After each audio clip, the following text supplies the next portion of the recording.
Thanks for starting your Alabama football Saturday with us here on Crimson Tide Kickoff. And I know you've noticed the beautiful shirts that John and I are wearing.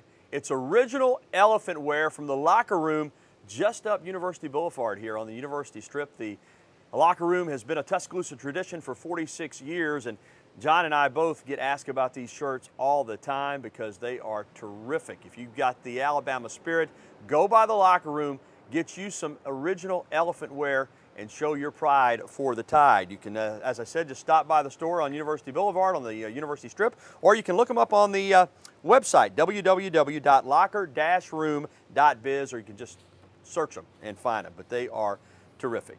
Well, our first guest this morning played on Alabama's 1961 National Championship team under Coach Paul Bryant. He has served as a head coach at Chattanooga.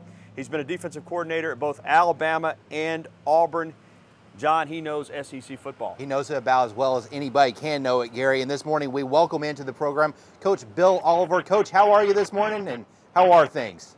Doing well. How are we doing there? Doing great, Coach. Gary Harris and John Huddleston with you. Let me start you off by asking just about this ball game today. You've got Alabama going for a 20th consecutive victory. You've got South Carolina. Many feel this is the best team Steve Spurrier's had. They had that setback at Auburn a couple of weeks ago, but they had a bye week, time to kind of reorganize and get regrouped. It's going to be hyped there in Columbia. This is an interesting matchup.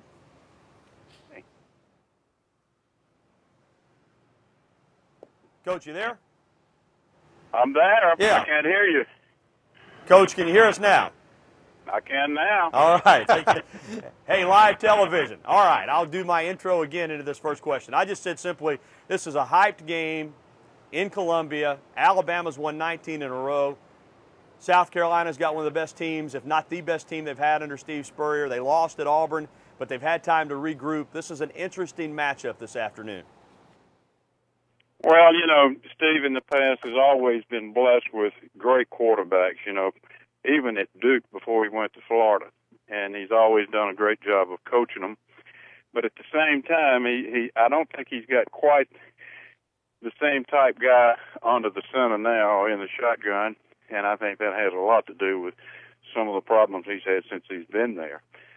He's got good talent, as good a talent as he's had overall since he's been there.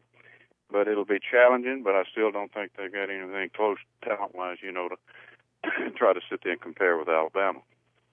Coach, I know you are close friends with Coach Spurrier. Just talk about your relationship and how you think he's approaching this game today, facing the #1 team in America. He'll try to eliminate as many mistakes as he can with the quarterback he's got, and he's probably going to ask him to maybe do more than what he's been doing thus far for the first 4 ball games, and they just about have to because of the type team Alabama is. And Coach, y'all are very close friends, correct? Hello, Coach, you are very close friends with Coach Spurrier, aren't you? Oh yes, very much so. Yes, we've and you know, and it's a mutual respect thing. I think more than anything else, we've known 16 contests. I think we went head to head, you know, a long period of time there. He just never could get you to work for him, though. Hey, talking about South Carolina, and when we look at Alabama's defense, and you know as much about secondary play as anybody, they've got some youth back there. Obviously, they're talented, but South Carolina has the potential to attack that secondary with some big physical receivers, Jeffrey in particular. Talk about that matchup, and is that an area you think that South Carolina has a potential advantage? I think everybody's got big receivers now. Everybody's got big receivers now, and, you know, there's a challenge every week. It doesn't make any difference. It's South Carolina, Arkansas, Auburn, anybody. They've all got it. Coach Saban said this week that he did his research over the last 5 years. SEC teams coming off a bye week are 29 and 29, so he doesn't know if it's an advantage or a disadvantage. But what do you think, Coach? You were in this league a number of years. When you faced a team coming off a bye week, did they have an advantage? I don't think there's any advantage at all. I think the ball game's going to be played regardless of all those stats and everything. And the team that makes the fewest mistakes and what have you, that's who's going to win the ball game. Coach Oliver, Alabama's defense, they lost 8 starters from a year ago when they won the national championship. statistically, they've done a great job, particularly in the most important area of all, which is not giving up points. They're only giving up 9 points a game. What have you seen from this Alabama defense so far, and what do you think their potential is as this season goes on? Do they have a chance to be potentially a dominating defense? I think that they're very similar to 08 and 09 and find out exactly, what their personality is and the identity or whatever, and they make adjustments all the way through. Guys, we on the golf course, and they're waiting on me. All right, Coach. Well, we appreciate the time. Hit them straight.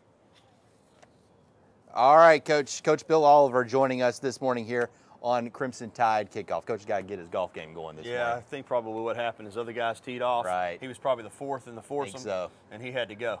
Well, we'll let him go, though. We certainly don't want to keep him from that. Still to come on Crimson Tide Kickoff. Don't you go anywhere, because we've got a lot more coming up. His coaches say slide. His teammates say get out of the way, but Greg McElroy says he'll face the defense head on. Up next, we'll hear from the Tide quarterback on why he's so hard-headed, and from his coach on how his QB can play through almost anything.